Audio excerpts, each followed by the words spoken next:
What's up, everybody? This is Anime Throwbacks, episode 2. My name is Raby. And my name is Josh. Josh, you want to introduce the anime that we got to talk about? Today we are talking about Fullmetal Alchemist Brotherhood. Yeah. And I guess, like, impressions-wise, again, this is like a rewatch for me. So, in a sense, when we tackled this anime, it was very much like a different. It was kind of like a. It was different takes, I guess, because for you it was like it's completely brand new, nothing.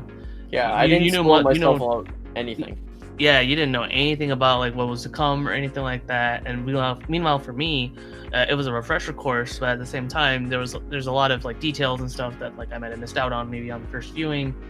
And this is like, it's in a sense it's an eye opener because it was kind of like a test for me to see like how well does this show like still hold up and whatnot. Maybe because it has been a long while since I've seen Brotherhood.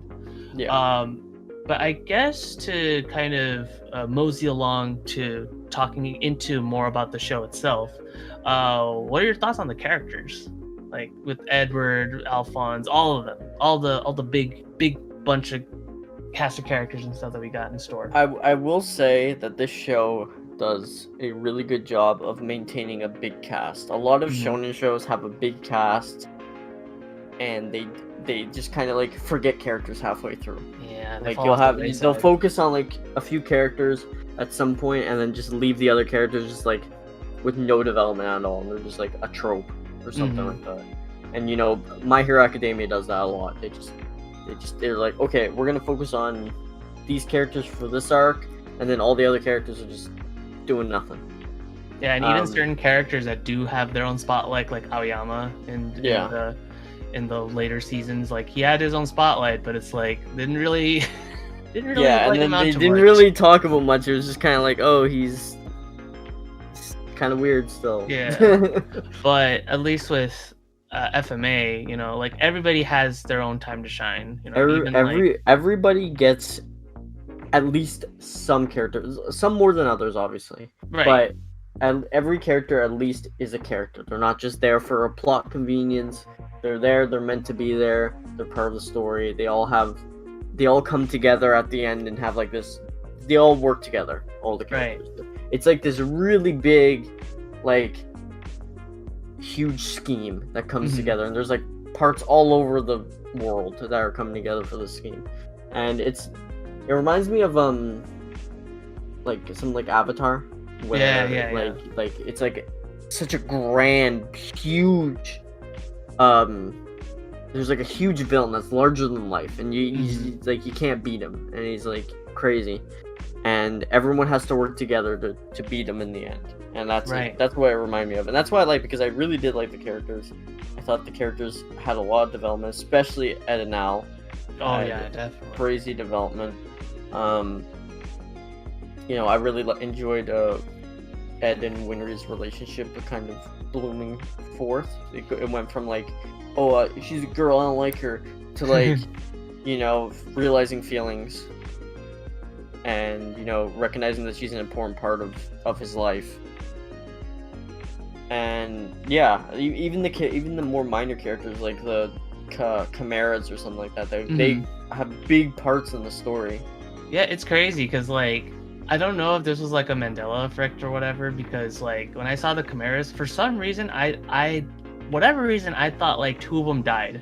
I don't know why I thought that, but like I thought that like somewhere in the final battle, like 2 of them perished and the other 2 like remained. That wasn't the case. They all lived. They all lived. And but in terms of death, death does have a huge kind of role in the world of Fullmetal Alchemist. There's a lot of characters that do die. And whatnot. Yeah, there's a lot of and death impacts the characters. Like it's not just like, oh, a death happens and then they forget about it. It's like it stays. A death could happen in like the 10th episode and they're still remembering it in the 60th. Like the characters, it's a natural course when a death happens, and they use it tastefully too. It's not just they're killing everybody off. Right, that's like one of the things I don't like about certain anime was like when they just kind of play the death card like whenever it's like, oh, this character dies and whatever. But I guess moving along, what was your favorite part of like what was your favorite part of the show, or like the favorite arc or whatever that happens within the course of the series? I liked the I really liked the arc where they go to the northern part. Briggs, yeah. Fortress? Yeah, Briggs Fortress. That's my favorite arc because I really like all the characters in that arc, and I think that it's done really well. Mm-hmm. And it kind of that's the arc when you like really find out all the history about the homunculus. Yeah. And you find out like their big plan and everything like that. Like and that's a really solid arc. I like the ending arc too, of course. Oh yeah, great. That was, and I remember like again, since even though this was like a refresher for me for watching Brotherhood, I did distinctly remember that like the Fort Briggs and the finale were like my two favorite sequence of events that happened within all of Brotherhood. And rewatching it again, I think it further established kind of like the huge disconnect between the forces of Central versus what the ideology of like Fort Briggs, or even like not even just Briggs, but just like the other outskirts of Amestris. Because the whole thing about Amestris is that like it's supposed to harbinge. It's basically a feeding ground for the big bad himself, Father, and like just that in general, like you can kind of see like all the influence of corruption and everything that happens within Central. But despite the fact again, given how big Amestris is, it kind of shows that like despite everything being messed up and corrupted and everything, there's still some facets of legitimate honor and like legitimate people that want to save their country, that don't want to be fallen victim to just being another empty husk or empty shell within like the Philosopher's Stone or whatever. So I liked how FMA, like Amestris as a whole, kind of emulates countries, like in general. Like it shows like the government is like corrupt, but then you have the people who are like kind of more poor, living on the outskirts, and they're trying to fight it, right? They're trying to just make a living, and they're being used by the government. It's like a big metaphor for it. Oh definitely. Yeah. And I another part of the show I liked, moving on a little bit, I liked the parts where they flash back to what happened with the Ishvalans. Oh yeah. Yeah, that was that was powerful because I love characters. I love when they call into trauma and they talk about trauma, because I think it's a fascinating thing. Like everyone has demons they're fighting in their life, and I love when they are, talking about it. Yeah. I some of my favorite characters came from that scene. Like one of my favorite characters. I didn't like him in the beginning, but I liked Mr. Mustang. Yeah, Roy Mustang. In the beginning, I was like, because I didn't know anything about the story, when he pseudo killed one of his people, I was like, oh my god, he's horrible. I hate him. But I'm really glad I didn't say anything. Yeah, I'm really glad because I found out. I was like, oh, dude, he's a good guy. He's still a good guy. He's not a bad guy. Yeah, and he fights hard for his country, and he gets beat up in the end, but he keeps going, and it's a really good like revenge plot for him. Right, basically. And for me, I think my favorite character I feel is probably Scar. Yeah, because Scar's development from the beginning, where he's just basically like the Terminator, just eliminating any and all state alchemists that have waged war against him and his people and everything, is really powerful. But of course, that idea is misguided, and because of that, like he comes into conflict with the Elric brothers, and he's obviously an antagonistic force against them. But when they moved further into his backstory, when they moved further into his ideologies and kind of like what he should do, what he shouldn't do and stuff, that's like that has a lot of weight, especially towards the end. Like Scar is like a completely like transformed character with the same roots that you knew him from. Yeah, he has a lot of development. Yeah, and I really enjoyed that. Yeah. But I guess moving on, opening and ending theme wise, what is your favorite? There's a good 5 we could choose from. Given that's a 64 episode show. I liked all of them really, except maybe like the third one. The third one was not as good as the other ones, but I really liked the last one. I think the last one. Oh yeah, Rain. Oh, that one's such a good opening. And I like that one and the first one. The first one's a classic too. Oh yeah, definitely. I think for me, opening and ED wise, I think I really like the second opening, Hologram, and I'm really really glad that they used that opening in particular. That was for the ending scene of Brotherhood. That one was really great. I love the band that plays, and then the opening video itself is also just really really cool. And then like ending wise, I think my favorite is probably the fourth one because it has so much opening energy to it. Like it's like the music in Fullmetal Alchemist is just great in general. It's a really hard choice. It has a great soundtrack to it. Like everything is. And even I can't really think of any music that was like this doesn't fit or I don't like the song and stuff like that. Like everything fit. Yeah, and even barring like the opening and ending theme, like even just the general themes and music itself is like just something that I do go back to. Like I do go back to listening the the brothers track whenever like Ed and Al are just alone and they're talking to each other and stuff. Oh yeah, they have a good one. They have a good track when they just like the that. Battle theme itself is also like really cool. Where you hear like the huge like horns and stuff that play like duh, duh, duh, like it fits the time period, which is a lot of anime have a hard time doing that because a lot of anime default to like today or like high school as the time period. But seeing an anime that goes back in time and like way back early 20th century technology where like cars is like where trains are like a big they're like a big deal transportation medium. It's like whenever the Elric brothers set off, we gotta take the next train.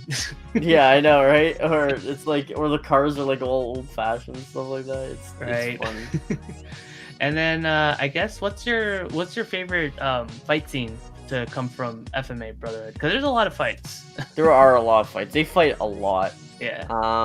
I like a lot of them actually. I like the one at the one with the first fight with Ling and Bradley. I like that one. That one was when they're in the because that's the first time you see Ling's like power, like how like he stands toe to toe with Bradley, who's like unstoppable force. And he like stands like easily toe to toe with him, so that's the first time you really see Ling fight seriously. Yeah. And then I like the fights with I loved when Mustang just destroyed Lust. Oh, that one was satisfying. Her. That was satisfying because she's like horrible. Like she's one of the worst homuncular, other than Envy, of course. Yeah. But like, and then when I was surprised she died so early though. I was like, that one was a huge surprise because in the original FMA series, when I first saw Brotherhood, the original FMA series had Lust for a long while actually. Yeah. So when it just ended, when Mustang just ended her, I'm like, wow, okay. And that was the first time we knew that we could kill one of them. Before we thought they were invincible, but if you just kept like killing them over and over again, eventually they'll not be able to regenerate fast enough. Right, and I think my favorite fight, there's so many good ones. I think if I were to pick one, a lot of them would have to come from like the finale, from the final arc, because there were just so many good ones. Like a few examples, of course, Greed versus Bradley. You got Major Armstrong versus Sloth. But I think my favorite one to come from that is probably the final battle. I think like Ed versus Father. That one was really good to watch. Yeah, and then I guess also when Al gives him back his arm. Yeah. Yeah, that was nice. And I guess also the fight between Bradley and Scar. That Yeah, one that was was also a good one. That was a really emotionally charged one. yeah, like you wouldn't think about that matchup because it's like they never really shared any kind of contact. There wasn't there was no weight to their fight, but at the same time it had all the weight because like Bradley himself mentioned, it's quite poetic, it's two nameless men fighting to the death. Yeah, in like with no audience or anything. Hmm. They were just in like a underground in Yeah. that area. And it's just like Yeah. that was intense. And then And it was because they were nameless. It was like a fight to the death. Like there was no like pride or anything. They were gonna kill the other person and come out on top or not. it's like whoever's standing, they move on to the top. Yeah. But I guess now that we're mentioning that line that I brought up is specifically is from the English dub, which Yeah.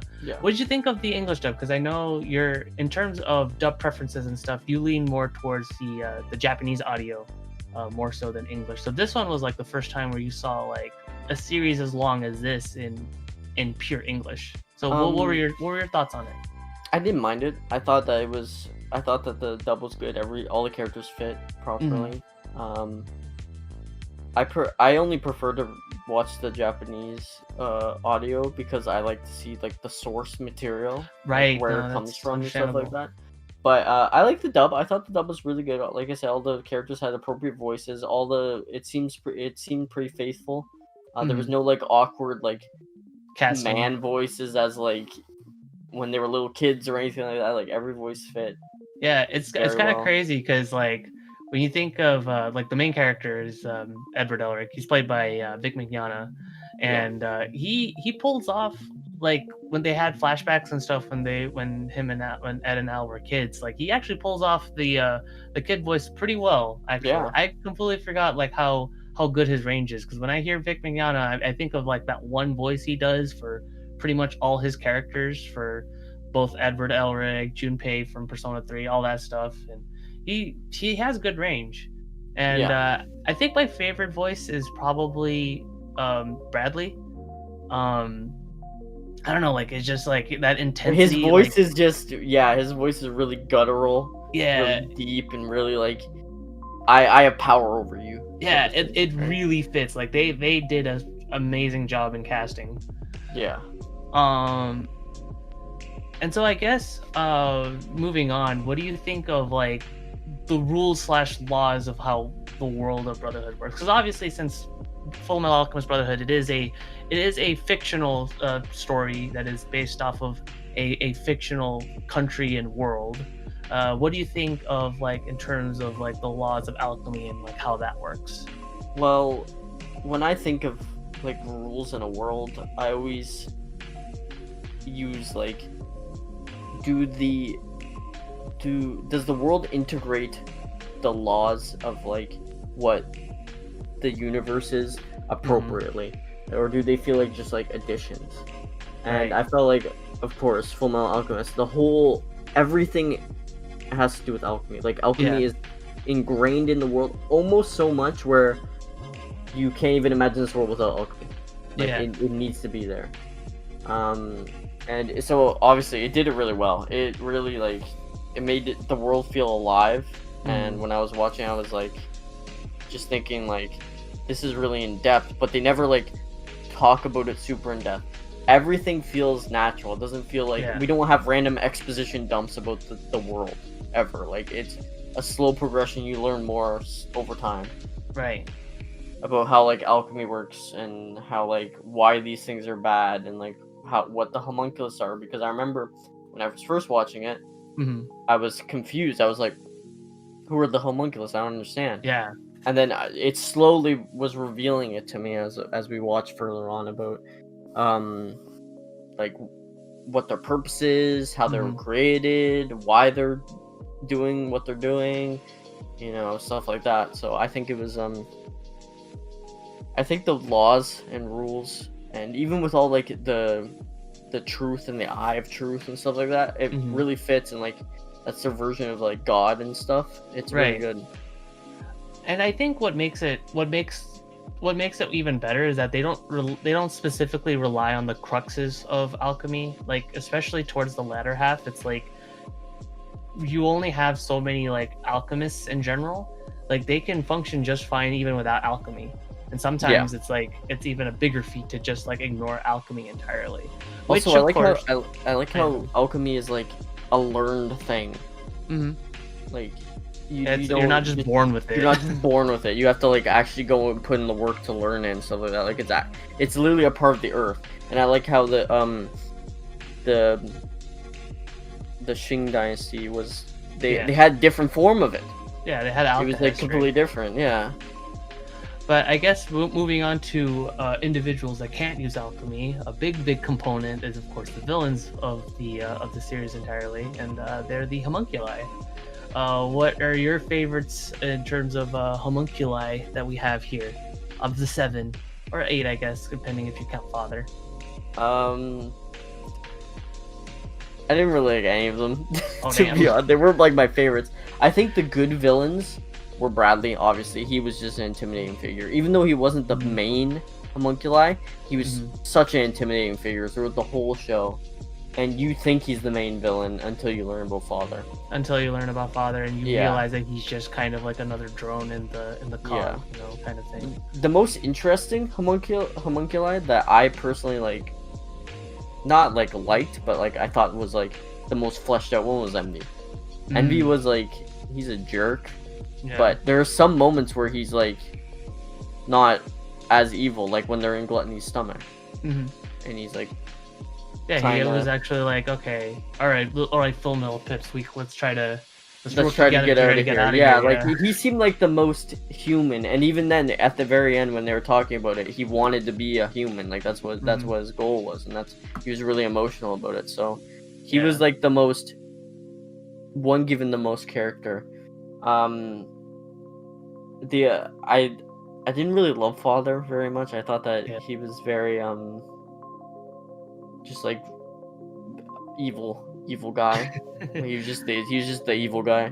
Yeah. And same with Pride too. He was just evil. Yeah, Pride, I think like what makes Pride work so well in the form that he is the fact that he's like, I remember Hohenheim comments, it's like, oh, you're the one that has the most traits like your father. It's like, of course you're like him. He's the most similar, definitely. He's the most, he was the first one as well. Yeah, and I think my favorite homunculus is I want to go with 2, and it's mostly because of just how different they are in terms of their design and just kind of like their purpose in the story. Envy, of course, is one of them. I feel like Envy, being how crucial he is to setting the stage of all these different past events, I feel like is a huge deal. Especially like his personality is also like a huge thing, you know, in terms of like how he treats others, in terms of how he views highly of himself and everything, and just his power set is also just insane. Just how he could just be able to, you know, shapeshift to like other people is also really cool, but it's scary at the same time because you never know like who Envy is or whatever. Yeah, like he's weird character, like in terms of his like body. Oh yeah, he's just like this little like parasite. Oh yeah, and I mean it's very well reflected, especially when he's down to his like little worm form. Like that's it's a big deal. And I think the second one that I want to say is probably Greed, because Greed. Oh yeah, Greed's cool. I like him and Ling's dynamic. I actually forgot about Greed because he's a good guy. He's not like a bad guy. It kind of makes you forget that Greed is a homunculus, especially considering like how much he went through in his character development and how much he's kind of evolved. It's a huge deal, and I feel at both forms too. Like I know, like he melts away and he fuses with Ling and whatnot, but I feel like his character development just makes him shine that much more. And then his whole Ultimate Shield thing is also great to boot. But talking about all this other components about Fullmetal Alchemist, we kind of need to also bring up the main characters. Yeah, we don't haven't talk really about even them. talked about Ed and Al this whole time. Yeah. Obviously, the main characters of the show. Yeah. It just goes to show how many good characters there are, though, that we can talk so much not Right, even about like, the main ones. yeah, and obviously, like, even though we've just talked about so much about the show in general, the music, the other characters and stuff, the main characters are also just as memorable. I mean, obviously Edward, for a while, whenever you talked about anime, Edward Elric always shows up in there Yeah. as well. Like, the battle for the main character, though, honestly, like, it's tough because in the beginning, like, the first half of the show, you're like, oh, it's Ed. Clearly, he's the main character, right? Right. But then after they get split up, I think it becomes Al, because Al goes through like a lot of growth in that period of time, and he becomes like Ed for half of an arc isn't even like around. Yeah. Like, after he has his battle with I can't remember his name. Kimley, yes. After he has his battle with Kimley, he kind of disappears for a few episodes. He does, yeah. And He wasn't around. On Al. It's just Al and like trying to get Dr. Marco and all of them just trying to get across where they need to go and learn about and Al's fight with his armor and how he's losing the grasp on it, and he's losing his soul a little bit. It's really powerful, and their own dynamics themselves. Me personally, I do think that like Ed and Al both share the spotlight when it comes to who the main character is. Because they're both, again, that's the title says it best. Brotherhood. It's all about just them, and their journey in getting their bodies back, and what they will do to achieve it, and what they won't do as well. Because they have really strong morals, both of them. And they're like, we want to achieve our bodies, but we're not going to use human lives to do so, and that's really powerful because that's like. They like sacrifice their body parts and stuff like that to try to bring someone back, and they don't want to use someone else to bring themselves back. Yeah, it's a really powerful deal. Now, obviously, throughout this whole episode, we've been praising the living hell out of Brotherhood, but of course, not every show is perfect. There are, of course, some complaints that both me and Josh have. We'll start, and I'll go first actually with this one. All right. Yeah. The weaknesses that I feel that Brotherhood has over, just in general, is the first 10 or like good solid 14 or they're 12, 13, 14 episodes or so. The first chunk, basically the first fifth or so, is very rushed, and there is obviously a good reason behind why that is, because the team behind Fullmetal Alchemist Brotherhood that previously worked on the original figured that for those that have already seen Fullmetal Alchemist, they can just use this as just sort of a refresher to just basically set the stage as to what's to come. I do understand that. Yeah. But I think it doesn't work in that sense because you're basically demanding or forcing the newcomers and such to follow up on the original series and then come back here. So that would basically make the total runtime like over like 100 episodes, like 120 episodes. Yeah, it'd be crazy. It would, yeah, and essentially, especially because of that recap stuff that's went on, you're basically rewatching the same thing because the context behind what the original series accomplished versus this one is essentially the same. Just give or take the sped up nature of Brotherhood.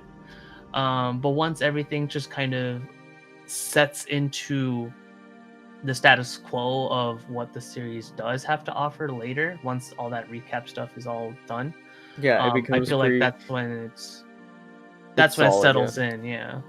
But what about you, Josh? Do you have anything else to add in terms of what you thought could have been? I agree with Raby. I thought that the first 12 episodes I felt like they were decent, but they were rushed too. Yeah, because I remember you had questions. Yeah, I was like, what's going on here? Like it was flying through the story in the first few episodes. Yeah, and I think the biggest hit is like Maze Hughes. Yeah. as like when he was alive, because obviously since the first series had covered up to that point of Hughes's death, He that died very early. that had some adverse effect, because he does play an effect on all the characters. They don't just brush him off, just be like, oh, he was dead and whatever. He's extremely important to all the Yeah. characters. And another few weaknesses I had was I felt like some of the plot armor near the end was like they kept putting the characters in like unwinnable situations, and then somehow they'd win. Right. Sometimes I have complaints with that because I know My Hero Academia does that constantly, all the time, every fight scene. And it's like, I get it. They're trying to elicit a reaction from the audience to like root for the person, but we were already rooting for Ed and Al. Like they didn't have to make it so like every time they're in a fight where it's unwinnable, a character comes and saves them, stuff like that. That's the only thing I had really an issue with. Mostly, like the story's really solid, but I felt like it's mature, but I felt like it still had the elements for like younger audiences too. And I think there is a significant difference between like a straight up kind of like plot armor sort of like, or like kind of Deus Ex Machina thing, versus kind of like what the characters would have planned originally. Like the whole like reverse alchemy circle, for instance, that one I feel like had justification being there because for a good solid like 6 or 7 episodes before the final battle, like we saw the characters plan something, but we the audience didn't know what it was going to be exactly. So that's different. But like I do agree with you when it comes to like other characters dropping in conveniently to save the day. That is it happens a lot. I don't mind if it happens like a little bit, but it happens a lot in this show. Yeah, especially towards the end. Yeah. But yeah, I guess to sort of somewhat end things off on, would you, in terms of recommending the show and just kind of like how to people, I would definitely say yes. This is 100%. A show. I recommend this to any anime fan because it's a classic. It's a classic, and you should definitely you should watch it. At least if you're an anime fan, you should watch it. And I know a lot of people are young anime fans, like very young, because anime, especially with the pandemic and everything. Yeah. Like people now have so much more time, so people are getting into anime. Right. And they're watching the stuff that everyone talks about, like Jujutsu Kaisen and Demon Slayer and stuff like that. But if you're looking for a classic anime that was that type of anime for many, many years, definitely watch this. It's well worth your time, even if you're not like a big shonen guy or something. It's a good series. Yeah, this one is. I don't think it's a perfect masterpiece like a lot of people do, but I think it's definitely solid. You'll enjoy your time with it, definitely. Right. And I also like, and if you do want something a little different, I know Josh, you haven't seen it, but even if you were to watch the original 2003 series, that one's also solid as well. I know oftentimes there's always the misunderstanding that like, oh, I watched Brotherhood, I don't need to ever go back to 2003. But it's like disagree on that statement. It is. It absolutely is, especially past that half, and even when you don't consider the latter half of the series of 2003, it has a very different type of tone that I feel like would gel for a lot of people. So I also recommend that series as well. That's all the time we have for this week's, or I guess this episode's Anime Throwback. If you guys like our format, feel free to leave a comment. Of course, subscribe if you guys like our stuff and like the video as well. And and with that, my name is Raby. And my name is Josh. And we'll see you guys on the next episode. See ya. See ya.